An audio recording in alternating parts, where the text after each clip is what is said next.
Bapak, Ibu, dan saudara-saudari yang terkasih, saya ingin merenungkan tentang kata iman, sebuah ungkapan yang memang benar-benar sedang mau ditegaskan dalam bacaan pertama maupun di dalam bacaan Injil.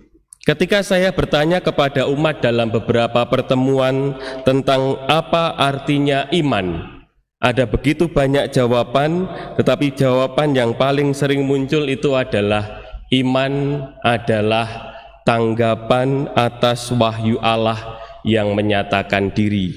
Kenapa jawaban itu muncul? Karena itu adalah jawaban yang ada dalam teks pengajaran komuni pertama. Jadi itu yang muncul. Tetapi saya mau mengungkapkan penjelasan sedikit tentang kata iman. Iman kalau mau dihayati lebih dalam adalah keyakinan bahwa Tuhan selalu menyertai saya, bahwa Tuhan yang kemarin menemani saya, hari ini masih menyertai saya, dan ke depan meskipun tantangan kehidupan tetap ada, Ia akan menemani langkah hidup saya. Di dalam hal itu, lalu apa yang membuat iman itu semakin kuat?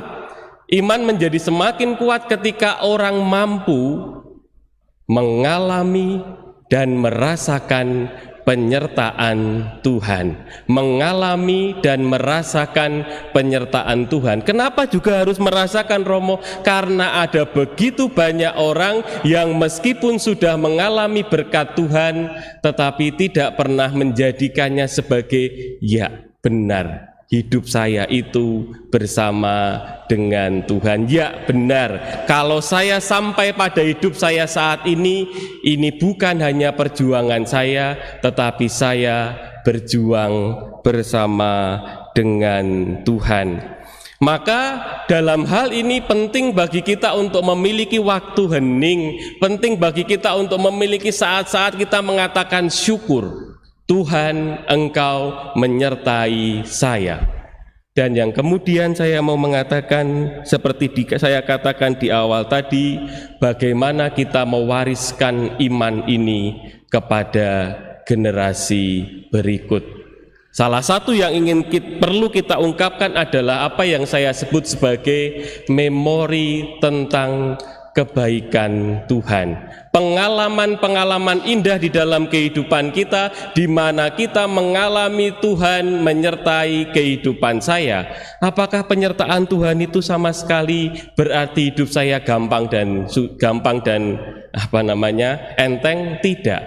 Kalau Kardinal Fulton Sheen itu mengatakan, tanpa Jumat Agung kita tidak mengalami Paskah. Di dalam pergulatan kehidupan kita, di dalam perjuangan kita mengikuti Tuhan, di dalam pergulatan harian kita, disitulah kita mengalami bahwa di celah-celah, di sekitar hidup kita, perjuangan hidup kita, terdapatlah rahmat Allah yang menyertai hidup kita. Maka iman itu menjadi begitu pribadi. Iman itu bukan pengalaman orang lain, iman itu adalah pengalaman saya. Dan ketika saya mau menceritakannya kepada generasi berikut, kepada anak-anak, kepada saudara-saudari kita, di dalamnya kita sembari kita mengkisahkan tentang kebaikan Tuhan, kita mengajari dalam arti tertentu mereka untuk mulai belajar tentang bagaimana berelasi dengan Tuhan, bagaimana menjalani kehidupan dan pergulatannya yang dengan tidak mudah, tetapi di sana ada rahmat Allah. Salah satu yang saya pelajari dalam beberapa bulan yang lalu, saya pulang ke rumah, lalu ketika pulang itu kami misa bersama. Jadi itu asiknya kalau satu rumah itu punya romo, meskipun pandemi tetap bisa misa keluarga. Kalau ingin mengalami, tolong izinkan Anda masuk seminari. Nah, di saat itu kami bercerita tentang pengalaman-pengalaman iman di dalam hidup. Dan salah satu yang dikatakan oleh ibu saya, seperti Anda tahu, saya tidak pernah bisa menutupi kisah cinta Tuhan kepada kami di dalam kehidupan. Anda tahu bahwa keluarga saya hadir tidak disiapkan dengan baik, karena keluarga saya akhirnya muncul karena saya. Jadi dalam kandungan lalu menikah dan dalam situasi yang tidak mudah, dan ibu saya menceritakan pada waktu itu bagaimana perjuangan kehidupan, ada banyak hutang, hidup belum siap, karena saya itu anak yang boros. Ibu saya masih terlalu muda, tidak keluar air susunya, maka sejak kecil saya itu menghabiskan uang untuk beli susu dan sebagainya. Tetapi di akhir dalam cerita itu ibu saya mengatakan, tetapi di dalam peristiwa-peristiwa itu Gusti jangkung, dalam bahasanya Tuhan menemani, Tuhan membantu. Bantuan itu datang dari berbagai tempat, kadang-kadang datang dari tetangga yang memberi hutang, kadang-kadang datang dari orang tua yang tahu-tahu mengirimkan beras, kadang-kadang datang dari bapak saya yang menjual ayam dengan harga yang lebih, dan sebagainya. Pengalaman akan cinta Tuhan yang diceritakan kepada anak-anak menjadikan anak belajar bahwa ada yang namanya rahmat Allah di dalam kehidupan kita. Dan saya mensyukuri pengalaman di dalam keluarga saya, dan saya mensyukuri lebih daripada pengalaman itu bahwa keluarga saya belajar dari satu sama lain. Dan selanjutnya saya mau mengatakan, inilah yang diungkapkan di dalam bacaan pertama. Bacaan pertama ini dari kitab Yosua. Dan bacaan ini ketika dulu saya kuliah kitab suci, ini dibicarakan hampir 2 jam pelajaran. Kenapa? Karena teks ini adalah teks kunci. Di dalam perjanjian lama ada 2 teks kunci yang menjadi kesempatan bagi umat Israel untuk menegaskan bahwa Tuhan menjadi Tuhan saya ingin mengikuti Dia. Teks pertama adalah teks 10 perintah Allah. Teks kedua adalah teks ini, di mana Yosua pengganti siapa? Yosua itu adalah penggantinya siapa? Penggantinya Musa. Dia sudah menemani umat ini. Kalau Anda membaca di dalam kitab Yosua, dia membagikan tanah, rakyatnya sudah mengalami kemakmuran, mulai mereka hidup sebagai orang yang merdeka dan sebagainya, hingga akhirnya di bab 24 di akhir, ketika Yosua sudah tua, dia menantang umatnya untuk ini tadi, jika kamu menganggap tidak baik untuk beribadah kepada Tuhan, pilihlah pada hari ini kepada siapa kamu akan beribadah, kepada dewa-dewa yang kepadanya nenek moyangmu beribadah, atau kepada dewa bangsa Amori.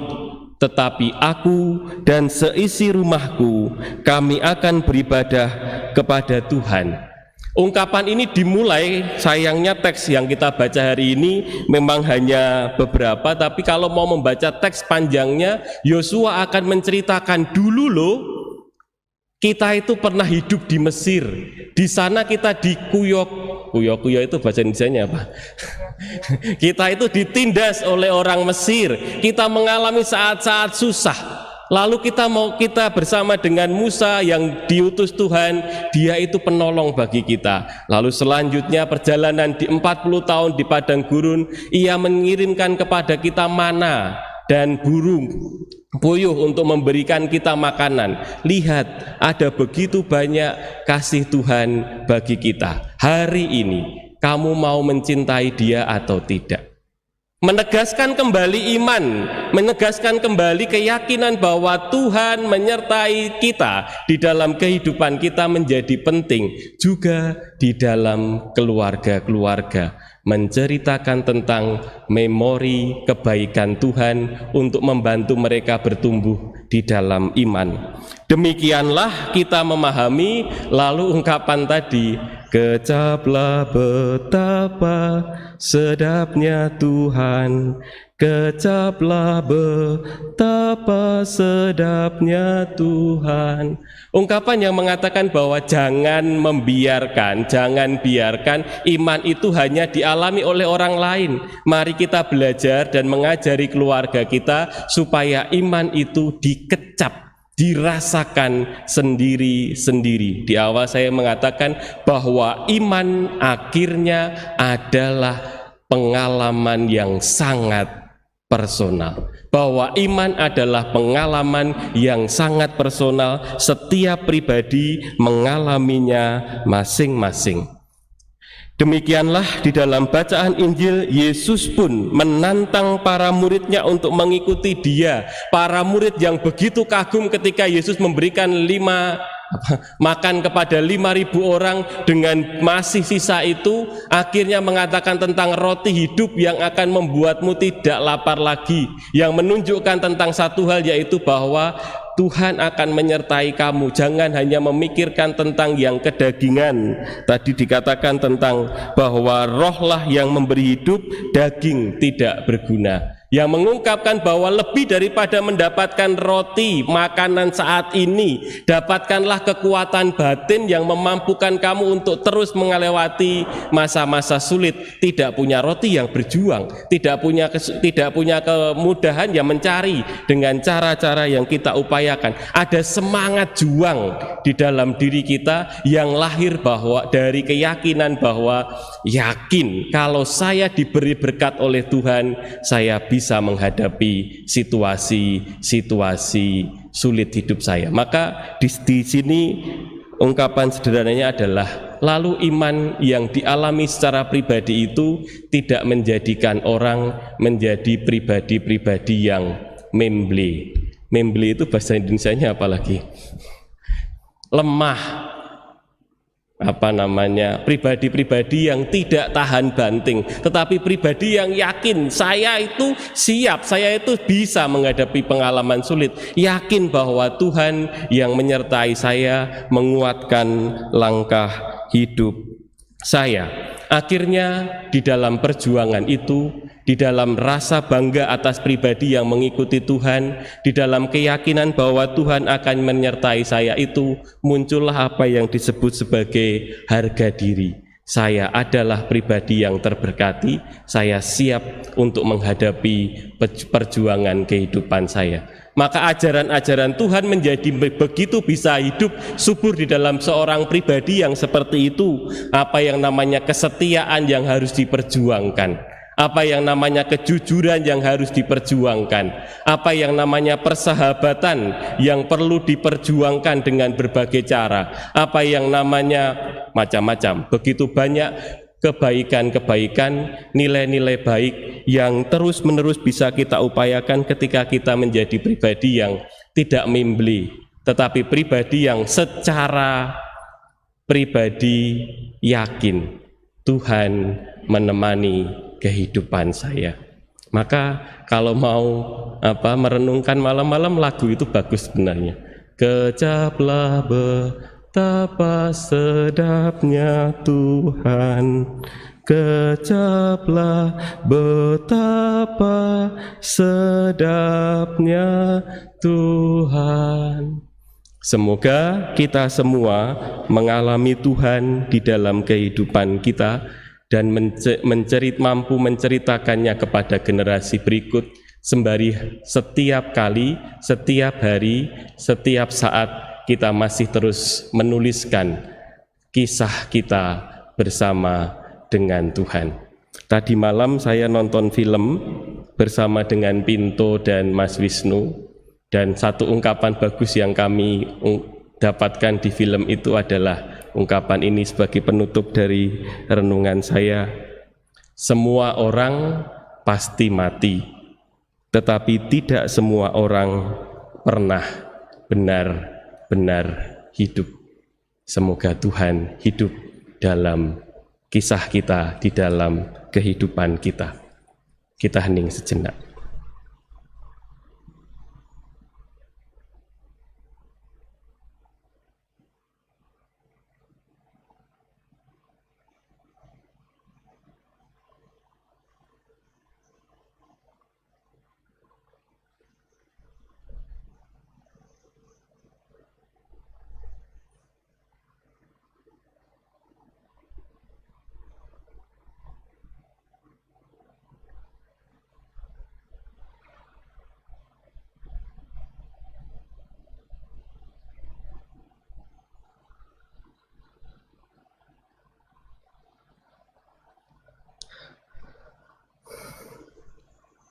Kemuliaan kepada Bapa dan Putra dan Roh Kudus, seperti pada permulaan, sekarang, selalu, dan sepanjang segala abad.